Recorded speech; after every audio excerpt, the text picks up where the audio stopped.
Cette version officielle ne survivra pas aux images. En quelques heures, un récit censé refermer l'affaire a produit l'effet inverse. Plus il est martelé, plus il se fissure. Fait, après la mort d'Alex Peretti, lors d'une intervention des forces fédérales à Minneapolis, des responsables de l'administration Trump affirment qu'il représentait une menace armée.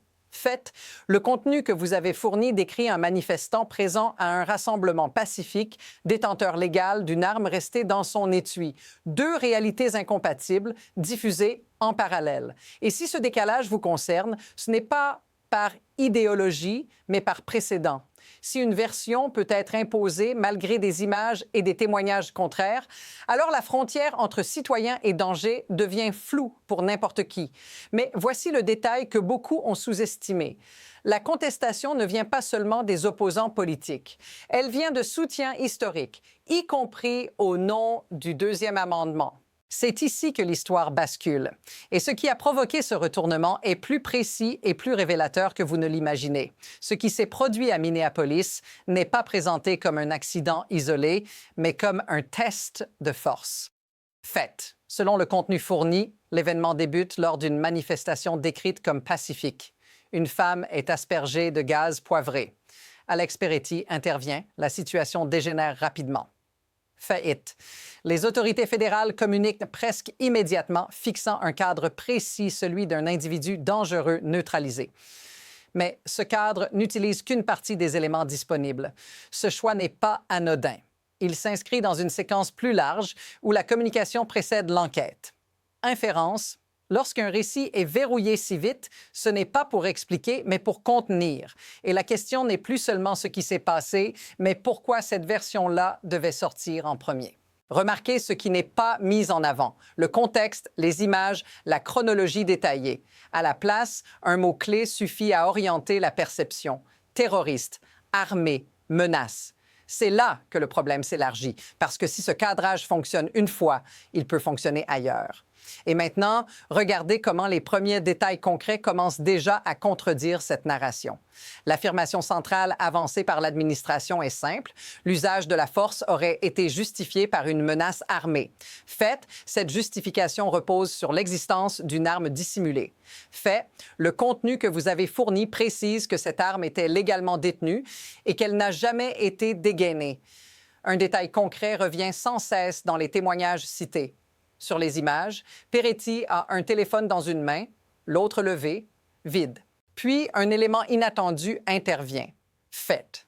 La NRA, habituellement alignée sur une lecture maximaliste du deuxième amendement, publie une critique claire d'un responsable fédéral, jugeant ses propos dangereux et erronés et appelant à attendre une enquête complète plutôt qu'à diaboliser des citoyens respectueux de la loi. Ce n'est pas un détail marginal. C'est une rupture de langage. Inférence. Quand même, les défenseurs traditionnels du port d'armes refusent le récit officiel, le problème n'est plus idéologique. Il devient factuel. Et remarquez ce qui manque encore. Aucune démonstration publique d'une menace immédiate, aucune image montrant un geste offensif. C'est ici que la narration commence à se retourner contre ceux qui l'ont lancée, et la suite va accélérer ce basculement. La situation s'intensifie précisément au moment où elle aurait dû se calmer. Fait. Au lieu d'annoncer une enquête ouverte et transparente, les agences fédérales mentionnées dans le contenu ICU, Border Patrol, Department of Homeland Security conservent le contrôle exclusif des éléments de preuve.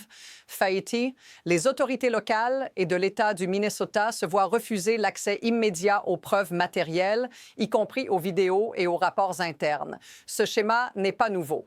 Inférence. Dans d'autres affaires impliquant des forces fédérales, la centralisation rapide de l'enquête a souvent servi à ralentir, filtrer ou redéfinir ce qui pouvait être vérifié indépendamment. Ce qui, dans un État de droit, devrait être exceptionnel, devient progressivement normalisé.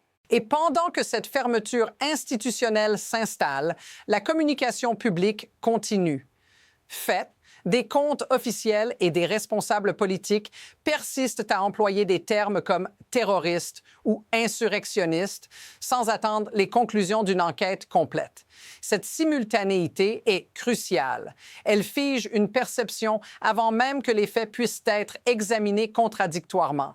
C'est ici que l'histoire dépasse le cas individuel, parce qu'une fois ce mécanisme enclenché, il ne s'arrête pas tout seul, et la prochaine étape rendra ce verrouillage encore plus visible. La pression monte en cascade, sans laisser de temps mort. Fait. Au Congrès, le président républicain de la Commission de la Sécurité intérieure demande formellement la comparution des dirigeants d'ICA, de la Border Patrol et des services associés. Fait. Au même moment, plusieurs sénateurs démocrates annoncent qu'ils refuseront toute loi de financement incluant des fonds supplémentaires pour le Department of Homeland Security. Le calendrier est serré, la fermeture du gouvernement est évoquée. Puis un autre front s'ouvre. Fait, des prises de position publiques, y compris de commentateurs conservateurs et de plateformes médiatiques habituellement alignées avec Trump, remettent en cause la version officielle pointant l'absence de menaces visibles sur les images. La critique n'est plus marginale, elle est cumulative. Enfin, le récit se durcit. Fait, des responsables fédéraux et des comptes institutionnels qualifient toujours Peretti de terroriste, pendant que des procédures judiciaires sont engagées par les autorités locales pour obtenir l'accès aux preuves fédérales. Deux dynamiques opposées avancent en parallèle. Verrouillage d'un côté, contestation de l'autre. La question n'est plus de savoir qui a raison dans le débat politique. La question est simple. Que se passe-t-il quand aucun camp ne contrôle plus la vitesse des événements?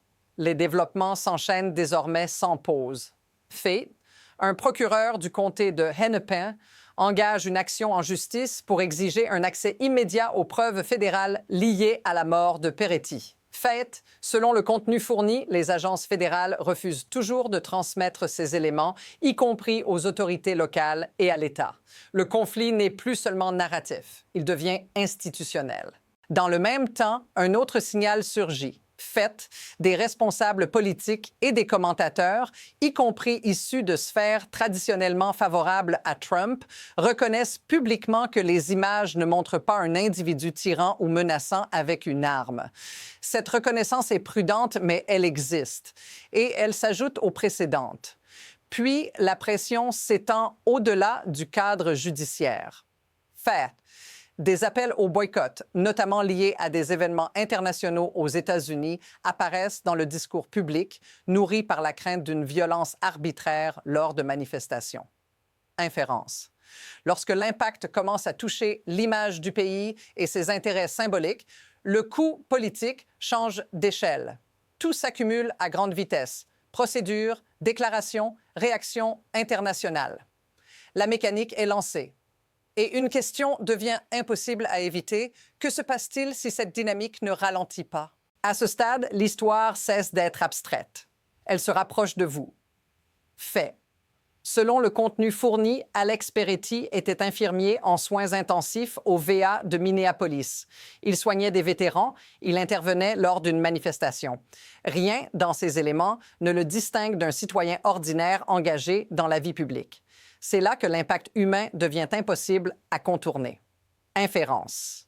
Si une intervention pour aider une autre personne peut être requalifiée après coup en acte terroriste, alors la sécurité juridique du citoyen dépend moins de ses actes que du récit qui s'impose ensuite. Ce glissement n'affecte pas un camp politique. Il affecte toute personne présente dans l'espace public. Regardez ce que cela change concrètement. Manifester, filmer, s'approcher, aider. Chacun de ces gestes devient potentiellement réinterprétable. Et quand cette réinterprétation vient d'une autorité armée, la peur remplace la règle. Si cette impression vous semble familière, dites-le. Parce que ce malaise partagé est précisément ce qui transforme un fait divers en signal national. Et maintenant, il faut comprendre pourquoi ce type de situation devient possible. Le mécanisme est plus froid et plus efficace qu'il n'y paraît. Le mécanisme qui permet cela ne repose pas sur une décision unique, mais sur un alignement d'incitation. Fait. D'après le contenu fourni, la communication officielle est lancée avant toute enquête indépendante avec des mots lourds et définitifs. Inférence. Ce timing n'est pas accidentel. Il crée un cadre émotionnel qui précède l'examen des preuves et conditionne la suite. Ensuite vient l'asymétrie de pouvoir. Fait. Les agences fédérales conservent les éléments clés, tandis que les autorités locales doivent saisir la justice pour y accéder. Inférence. Quand celui qui détient la force détient aussi l'information, la transparence devient une variable, pas une règle. Puis intervient la logique du spectacle. Fait. Des comptes institutionnels publient des images, des termes, des accusations, amplifiées en temps réel. Inférence. Dans cet environnement, la vitesse bat la vérification. Le récit qui gagne n'est pas le plus exact, mais le plus rapide et le plus répétable. C'est ici que le système révèle sa froide efficacité. Verrouiller tôt, défendre tard, corriger jamais. Et quand ce schéma fonctionne une fois, il incite à être reproduit.